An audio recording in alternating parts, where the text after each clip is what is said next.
진리를 사랑하시고 예수님의 재림을 기다리시는 성도 여러분 안녕하십니까? 예수님을 기다리는 성도들의 가장 큰 소망은 예수님께서 속히 이 지구에 오시는 것을 가장 바랄 것입니다. 과거 우리의 믿음의 조상들 다 재림을 간절히 소망하고 기다리다가 믿음 안에서 잠들었습니다. 그런데 너무나 간절히 재림을 원하다 보니 간혹 어떤 무리들은 무리하게 재림의 날과 시간을 특정하는 오류를 범합니다. 그래서 주님께서는 각 시대마다 특히 말세에 그런 무리들이 있을 것을 내다보시고 이렇게 말씀하셨습니다. 마태복음 24장 36절 그러나 그 날과 그 때는 아무도 모르나니 하늘의 천사들도 아들도 모르고 오직 아버지만 아시니라. 사도행전 1장 7절 이르시되 때와 시기는 아버지께서 자기의 권한에 두셨으니 너희가 알 바 아니요. 증언은 더 분명한 말씀들이 있습니다. 우리는 시기에 관한 자극을 받는 데서 신앙생애를 유지하려 해서는 안 된다. 또한 우리는 하나님께서 밝혀주시지 않으신 때와 시기에 관한 공문에 몰두해서도 안 된다.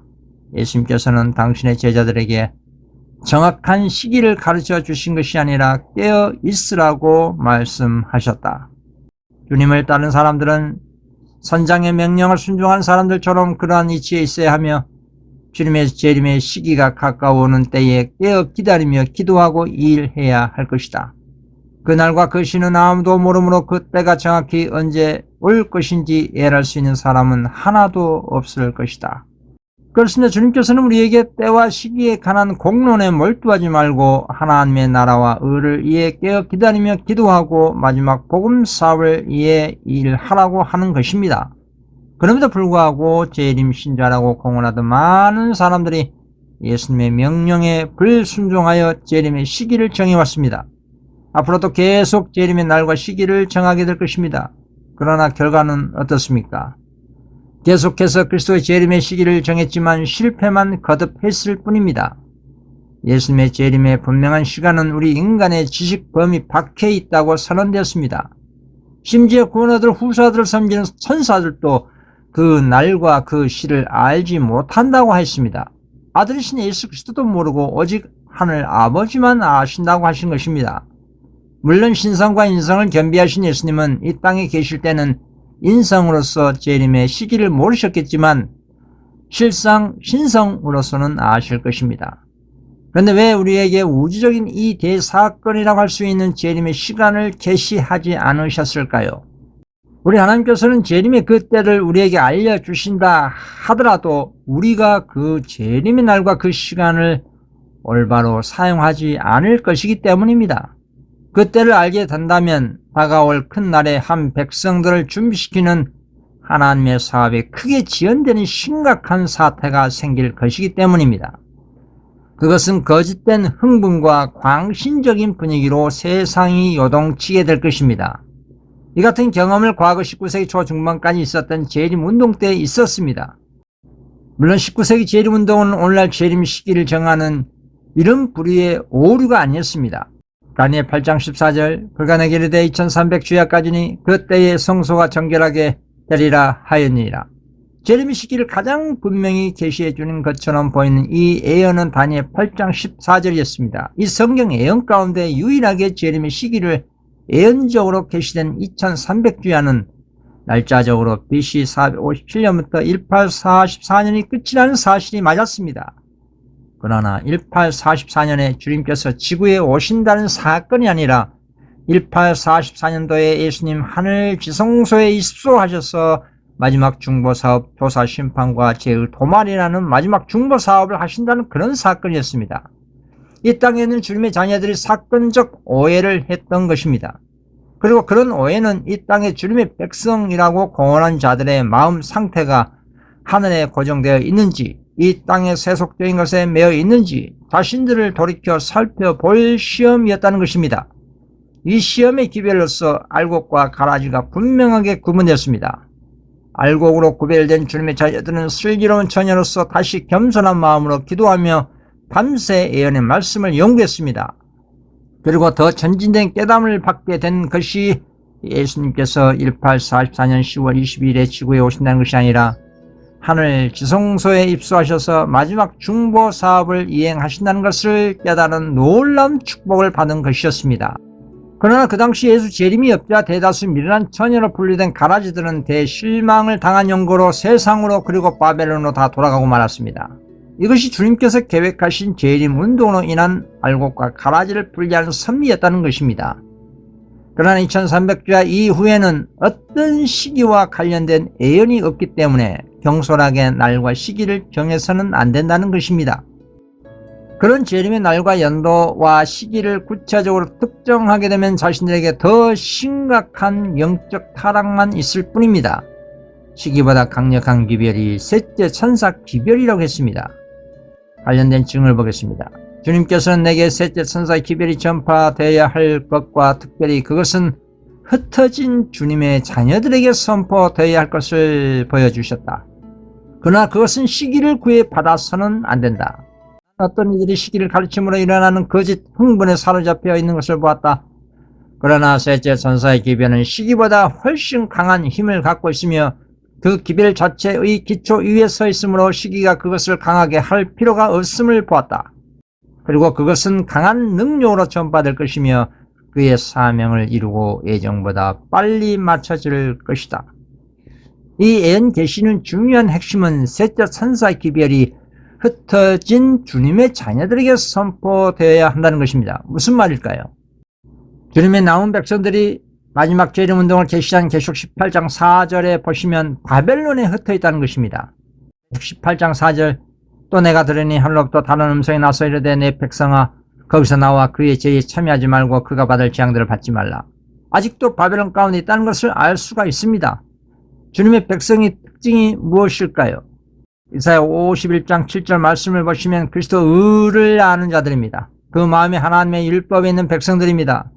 이사야 51장 7절 의를 아는 자들아 마음에 내 율법이 있는 백성들아.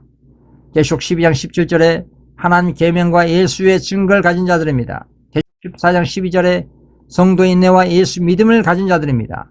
계시록 14장 1절 이후 쭉 보시면 어린 양이신 예수님의 인도하심에 쭉 따라가는 순종하는 자녀들입니다. 이렇게 받은 빚대로 신실하게 신앙하는 믿음의 자녀들이 세상과 천주교, 개신교, 재림교회들 즉 SDA, RM, IMS 이런 곳에 아직 남아있기 때문에 나오라고 하시는 것입니다. 그런데 이 증언처럼 시기를 가르친 용고로 일어나는 거짓된 흥분에 사로잡혀 있다는 것입니다. 시기를 정하면 가장 중요한 셋째 천사 기별을 전하지 않게 됩니다. 왜냐하면 그들의 입장에서는 셋째 천사 기별보다도 시기가 훨씬 더 매력적으로 보이기 때문입니다. 그러나 셋째 천사 기별은 시기보다 훨씬 강한 힘을 갖고 있기 때문에 시기를 정할 이유도 필요도 전혀 없다는 것입니다. 셋째 천사 기별에 하나님의 늦은 성령의 역사가 일어나 속히 구속사업이 맞춰지게 된다는 계시입니다. 그럼에도 셋째 천사 기별보다 시기를 더 강조한다면 그것은 무지가 아니라 고의적인 종교 장사한다는 정죄를 받게 될 것입니다. 특히 에너시를 믿는 사람들이 다음에 에너시 문장을 두고 새로운 연대기를 설정해서 2031년에 재림한다는 주장을 합니다. 그 증언을 보겠습니다. 서기 31년에 주님께서는 십자가에 못 박히셨다. 갈바리에서 들으신 그 위대한 희생으로 말미암아 과거 4천년간 하나님의 어린 양을 표상한 희생제도는 끝났다. 모형은 실체와 만났고 모든 희생제도와 제물에 관한 의뢰와 의식은 끝나게 되었다. 간단히 요약하면 서기 31년 십자가 사건으로 4천년간 하나님의 어린 양을 표상한 희생제도는 끝났기 때문에 서기 31년이 새로운 연도로 시작한다는 것입니다. 그리고 아담부터 서기 31년 십자가 사건까지가 4천년이고 그리고 서기 31년부터 2031년까지가 2000년 되는 시점이기 때문에 도합해서 6천년 연도라는 단순한 계산입니다. 그리고 이때에 예수님께서 재림하신다는 뜻입니다. 그런데 2031년 재림을 설정하는 무리들이 4천년이라는 이 개념은 4천년간 하나님의 어린 양을 표상한 희생제도는 끝났다는 증언을 인용하지만 또 다른 4천년 개념이 이렇습니다. 4천년간 인류는 체력과 정신적 능력 그리고 도덕적 가치가 퇴보되어 왔다. 그리고 그리스도께서는 퇴보된 인류의 연약함을 취하셨다. 예수께서는 인류가 4천년간 죄로 말미암아 연약해진 때에 인성을 취하셨다. 이렇게 이미 4천년이 지난 즈음에 초림으로 오신 것으로 표현된 말씀도 있습니다. 서로 사건적으로 다른 의미로 4천년 증언이지만, 그래서 이러한 4천년 표현은 구속사적인 시대적 표현이라고 정의할 수가 있는 것입니다. 그리고 연대기 순서로 설정한다면 지금까지 이 세상이 사용하는 연대기는 예수 초림을 기준으로 연대를 사용해 왔습니다. 지금도 사용하고 있고 앞으로도 주님 오실 때까지 사용하게 될 것입니다. 이 예수 초림 연대기로 사용하고 있는 기존의 연대기를 무시하고 십자가 사건 31년을 새 연대 기준을 시작하면 심각한 오류가 나타납니다. 십자가 사건 31년을 새 연대 기준을 시작하면 나타난 가장 심각한 오류는 무엇일까요? 먼저 초림과 31년 십자가 사이에 실제 31년이라는 시간이, 그 기간이 연대기에서 사실상 불리하게 됩니다. 십자가 AD 31년 새 연대기의 0점으로 만들면 초림부터 십자가까지의 31년이 기존의 4천년 계산과 새 2천년 계산 사이에 애매해지고 마는 것입니다. 즉 첫 번째 오류는 실제 역사적 시간인 초림부터 십자가 사건까지의 시간인 31년을 구속사적 계산에서 별도로 처리해야 한다는 문제입니다. 이것을 어떻게 별도로 처리해야 할까요? 이것은 불가능한 일입니다. 시대소망 49페이지 117페이지는 그리스도의 초림 시점을 중심으로 약 4천년의 인류 타락 역사를 말합니다. 반면 대정토 327쪽은 십자가에서 약 4천년의 희생 제도와 표상이 끝났음을 말합니다. 따라서 두 4천년은 인류의 타락과 쇠퇴라는 관점과 희생 제도와 표상의 종결이라는 관점에서 각각 사용된 구속사적 시대적인 표현으로 볼 수가 있는 것입니다. 그런데 이를 하나의 새로운 연대기 공식으로 만들어 AD 31년이 새로운 천년의 시작이라고 하면 문맥이 다른 두 표현을 하나의 산술 공식으로 강제하게 되는 것입니다. 그리고 결정적 오류는 2300주야의 역사적 계산과 충돌하게 됩니다. 다니엘 9장 24절에서 27절의 이 예언의 시간표들을 모두 재환산해야 한다는 것입니다. 현재의 역사적 연대책에서는 2300주야는 BC 457년에서 AD 1844년, 2300년입니다. 유대인 은혜에 배당된 시간은 70일입니다. BC 457년에서 AD 34년, 즉 490년입니다. 그 중심은 AD 27년에 예수님께서 침례를 받으셨고 AD 31년 십자가에 못 박혀 죽으셨습니다. 만일 AD 31년을 새로운 체계의 연대기로 0점으로 재설정하게 되면 기존의 역사적 연대 계산과 새 연대기의 계산 사이에 체계적인 불일치가 생기는 것입니다. 예를 들어 유대인에게 부여된 은혜의 70일의 처음과 끝이 BC 457년에서 AD 34년입니다. 그런데 AD 31년을 새로운 영년으로 만들면 AD 34년이 아니라 새 기준으로 하게 되면 그냥 3년이 되는 것입니다. 그럼 BC 457년에서 AD 34년까지의 역사적 490년이라는 계산은 더 이상 같은 방식으로 설명할 수가 없게 되는 것입니다. 이미 역사적으로 성취된 490년의 시간 계산을 기존의 연대기로 유지하면서 AD 31년을 새로운 연대기 0점으로 삼는 것은 논리적으로 이중 기준을 만들게 되는 우를 범하는 것입니다. 그리고 1260년 예언도 같은 문제가 발생합니다. 1260년도 지금 사용된 기존의 연대기로 AD 538년에서 AD 1798년으로 계산됩니다. 그런데 AD 31년을 새 연대기 기준점으로 삼는다면 AD 538년과 AD 1798년도 새로운 연대기에서 다시 환산해야 하는 것입니다. 그러면 1260년의 시작, 1260년 끝이 2300년 시작과 2300년 끝을 모두 새로운 기준으로 재계산해야 한다는 것입니다. 그러나 실제 역사적 예언 성취는 이미 34년에 그리고 1798년에 1844년에 연결되어 있는 겁니다. 따라서 과거의 예언 성취는 기존 연대기로 인정하면서 미래의 6000년 계산만 유일하게 AD 31년부터 새롭게 시작하는 것은 연대기 기준을 잘못 선택적으로 적용하는 문제가 발생하는 것입니다. 2031년 예수 재림 시기를 정하는 무리들의 주장은 4천년 플러스 2000년이라는 계산의 출발점 자체가 불안정하다는 것입니다. 2031년 재림 주장의 구조는 앞에서 말씀드린 것처럼 AD 31년 십자가에서 4천년이 끝이고 AD 31년에서 2031년까지가 2000년이라는 것입니다. 따라서 2031년도가 6000년이 되는 연도라는 그 주장입니다.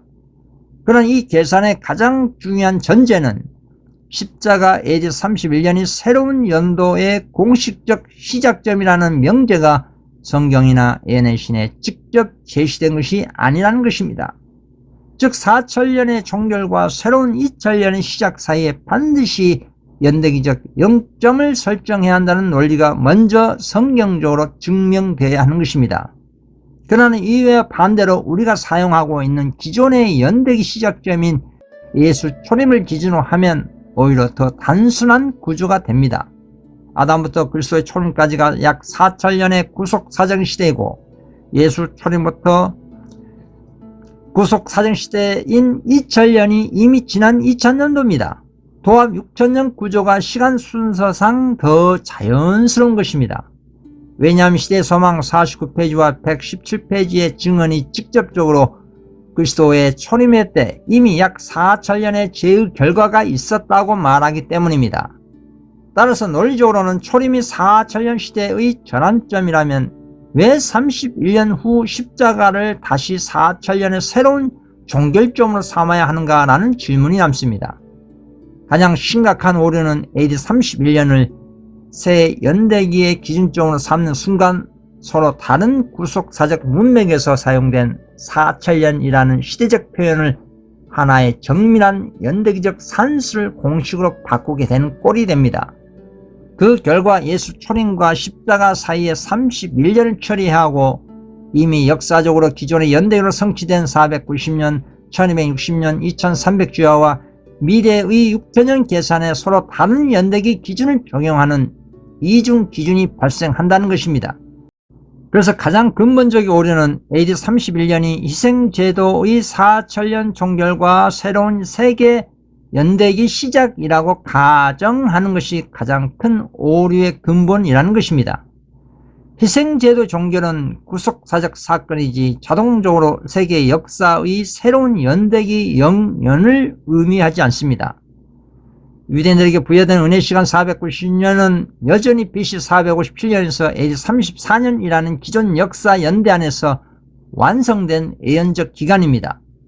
그런데 새 연대기로 도입하면 AD 31년 기준으로 환산하면 스데반 사건은 새로운 시간으로 3년이 되는 꼴이 된다 이 말입니다. 이러면 누가 납득 공감할 수가 있겠습니까? AD 31년을 새로운 연대기의 0년으로 설정하면 기존 연대기의 AD 34년에 발생한 스데반 순교는 새 연대기상 3년에 해당된다는 이 말입니다. 그러나 그렇게 되면 기존의 490년 예언은 여전히 BC 457년에서 AD 34년까지의 역사적 연대에 의존하면서 십자가 이후 사건만 새 연대기 기준으로 다시 계산한 것은 연대기 기준의 이중성이 생긴다는 것입니다. 그리고 이 문제는 2300주약에서도 똑같이 발생합니다. BC 457년에서 시작한 2300년을 인정해서 1844년에 도달하고 동시에 AD 31년을 새로운 연대기 0년으로 삼아 미래의 6000년만 계산한다면 하나의 역사의 두 가지 서로 다른 기준점을 선택적으로 적용하는 꼴이 된다 이 말입니다. 이것이 심각한 모순입니다. AD 31년 새로운 0년으로 설정한 순간 AD 34년 스데반 사건은 새 기준으로 환산하면 3년이 됩니다. 그러나 그것은 기존의 490년이 3년이 된다는 뜻이 아닙니다. 기존 연대기와 새 연대기 사이에 서로 다른 기준이 생긴다는 뜻입니다. AD 34년은 490년 예언이 끝난 역사적 연대이고 그 490년은 BC 457년부터 AD 34년까지 실제 역사의 연대 안에서 성취되었습니다. 그렇다면 왜 과거의 490년 기존 연대기인 AD 34년을 인정하면서 미래의 6000년 계산만 따로 AD 31년을 새로운 영년으로 삼아 계산하는가라는 것입니다. 핵심은 AD 34년이나 3년이나 문제가 아니라 어떤 연대기 기준을 일관되게 적용하느냐 이 말입니다. 즉 스데반 순교 AD 34년이 새 연대기로 환산하면 3년이 되는 것과 똑같은 원리로 2300주의 끝이 AD 1844년 새 연대기로 환산하면 1813년이 된다는 것입니다. 이것이 바로 AD 31년을 새로운 연대기 0년으로 설정할 때 나타나는 가장 명백한 오류의 문제입니다. 따라서 1844년을 새 연대기에서도 여전히 2300주의 끝으로 인정하면서 동시에 AD 31년을 새로운 0년으로 삼아 2031년을 6000년 끝으로 계산하는 것은 연대기 기준을 일관되게 적용하지 않는 것입니다. AD 31년을 새 연대기 0년으로 삼는다면 AD 34년 스데반 순교는 제3년이 되고 AD 1844년의 2300 끝은 새 연대기로 하면 1813년이 되는 것입니다. 그렇다면 왜 1844년 기존 연대기로 인정하면서 2031년 계산만 AD 31년을 새 연대기로 시작점으로 삼는가라는 겁니다. AD 31년을 새로운 연대기 0년으로 삼는다면 그 기준은 과거 모든 연대에도 일관되게 적용되어야 하는 것이 합리적이고 순수하다고 할 것입니다. 그러나 그렇게 할지라도 예언의 시간표를 새롭게 모두 환산하게 되면 성경 예언 시간표와 모두 다른 결과가 나오기 때문에 심각한 오류가 된다는 것입니다. 다시 말하면 중요한 예언의 시간을 새 연대기로 계산하면 환산해서 계산하게 되면 AD 34년 스데반 순교는 새 연대기로 3년이 되는 것이고 AD 1798년은 새 연대기로 1767년이 되는 것이고 AD 1844년 2300주의 끝은 새 연대기로 환산하면 1813년이 되는 것입니다. 따라서 1844년 역사적 예언 성취는 기존 연대기 그대로 인정하면서 미래의 6000년 계산만 AD 31년을 새로운 영용으로 삼는 것은 연대기 기준을 선택적으로 적용하는 오류가 되는 것입니다. AD 31년을 새로운 연대기 시작점으로 삼는다면 왜 2300주의 끝인 1844년은 새 연대기 1813년으로 계산하지 않는 것일까요? 이것이 바로 2031년을 6000년 끝으로 계산하는 연대기 논리의 가장 핵심적인 맹점이라는 것입니다. 다시 말씀드립니다. 다시 정리하면 AD 31년은 새로운 연대기 출발점으로 삼는다면 538년과 1798년 뿐만 아니라 1844년까지 모두 각각 507년, 1767년, 1813년으로 새롭게 환산되어야 할 것입니다. 그런데 1798년과 1844년 역사적 예언 성취는 기존 연대기 날짜로 인정하면서 오직 미래의 2031년만 AD 31년 기준으로 계산한다면 동일한 역사의 두 가지 연대기 기준을 선택적으로 적용하는 잘못을 범하게 된다는 것입니다. 이 같은 이상한 오류 시간을 설정해서는 결코 주님께서 기뻐하지 않으시고 재림이 촉진되지도 않습니다. 오늘날 셋째 선사 기별을 깨달은 백성이나 단체는 오늘 하루가 주어진 마지막 은혜의 시간이라는 마음가짐으로 열심을 내야 할 것입니다. 재림을 촉진하는 다음의 성경과 증언을 보겠습니다. 마태복음 24장 14절 이 천국 복음이 모든 민족에게 증언되게 하여 온 세상에 전파되리니 그제야 끝이 오리라. 마지막 때 천국 복음은 오직 계시록 14장에 계시된 셋째 천사 기별입니다. 이 마지막 기별 속에 성경의 모든 진리가 함축되어 있습니다. 그리고 이 마지막 기별과 함께 첨가된 마지막 재림 운동이 계시된 계시록 18장 4절이 있습니다. 계시록 18장 4절 또 내가 들으니 하늘로부터 다른 음성이 나서 이르되 내 백성아 거기서 나와 그의 죄에 참여하지 말고 그가 받을 재앙들을 받지 말라. 그리고 관련된 증언을 보십시오. 그분은 온 세계가 다 회개할 것이라고 하지 않으시고 이 천국 복음이 모든 민족에게 증거되게 하여 온 세상에 전파되리니 그제야 끝이 오리라고 말씀하셨다. 온 세상에 복음을 전함으로 우리 주의 강림을 촉진시킬 능력이 우리에게 있다. 우리는 하나님의 오신 날을 바라볼 뿐만 아니라 그 날을 재촉해야 한다. 만일 그리스도의 교회가 주께서 명하신 바와 같이 맡겨진 사업을 이루었다면 온 세계는 벌써 경고를 받았을 것이며 우리 주 예수께서는 능력과 큰 영광으로 이 세상에 오셨을 것이다. 예수님께서 부여하신 마지막 복음 사명을 수행할 때 우리의 품성도 더욱더 개혁되고 주님의 품성으로 꼴지어지게 되는 법입니다. 바울 사도는 전도하지 않는 것도 자신의 화가 있다고 했습니다. 하물며 주님의 마지막 기별을 깨달은 성도와 교회들이 마지막 셋째 천사 기별을 외치지 않는데 어떻게 재림이 속히 이루어지겠습니까? 우리 주 예수 그리스도 재림을 바라볼 뿐만 아니라 재림을 촉진시키는 것이 모든 그리스도인의 특권이라고 했습니다. 또 증언을 보겠습니다. 1844년의 운동에 일치합력하여 활동했던 사람들이 셋째 천사 기별을 받아들이고 성령의 능력으로 그 기별을 전파했을 것 같으면 하나님께서는 그들의 노력을 통해 크게 역사하셨을 것이다. 빛이 흘러나와서 온 세계를 환하게 비쳤을 것이다. 그렇게 되었더라면 벌써 여러 해 전에 지상 거민들에게 대한 경고는 끝나고 마지막 사업은 완성되고 그리스도께서는 당신의 백성을 구속하시러 이 세상에 오셨을 것이다. 19세기 재림운동 때 재림운동에 참가했던 사람들이 짐승의 표를 받지 말라는 셋째 천사 기별과 계속 18장 4절에 바벨론에서 나오라는 경고를 하나님의 능력으로 외쳤다면 그 당시대에 예수님께서 재림을 하셨을 거라는 말씀입니다. 또 이 88 기별을 그 당시 백성들이 참으로 믿었다면 2년 후에 천국에 가 있었을 것이라고 했습니다. 마찬가지로 오늘날 하나님의 기별자들이 지금도 곳곳에 또는 집집 방문하면서 기별을 외친다면 권능의 늦은 비의 역사로 주님께서는 얼마든지 시기와 상관없이 속히 오신다는 뜻입니다. 1844년 이후는 재림의 조건, 즉 14만 4천 인침 완료 성립되면 얼마든지 오실 수가 있는 그런 시대입니다. 특히 오늘날 21세기는 과거 어느 때보다 중차대한 예언의 성취가 속히 이루어진 시대이기 때문에 21세기가 지나기 전에 모든 예언이 성취될 것입니다. 왜냐하면 이미 예수 초림 기점으로 6천년이란 때와 시기는 2000년에 끝났기 때문입니다. 주님께서는 과거 역사적으로 그 때와 시기가 찼더라도 바로 심판하지 않으시고 회개할 수 있는 은혜의 시간을 주셨습니다. 노아의 시대 때 그 제약의 잔이 찼지만 바로 심판하지 않으시고 120년이라는 회개할 수 있는 은혜의 시간을 주셨습니다. 오늘날 마지막 때도 마찬가지입니다. 이미 6천년도는 2000년대 끝이 났지만 인침받을 수 있는 회개의 은혜 시간을 21세기라는 시간을 주신 것입니다.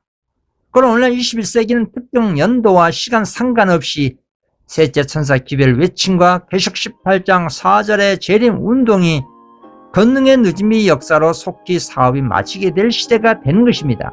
내가 진실로 너에게 말하노니 이 세대가 지나가기 전에 이 일이 다 이루리라.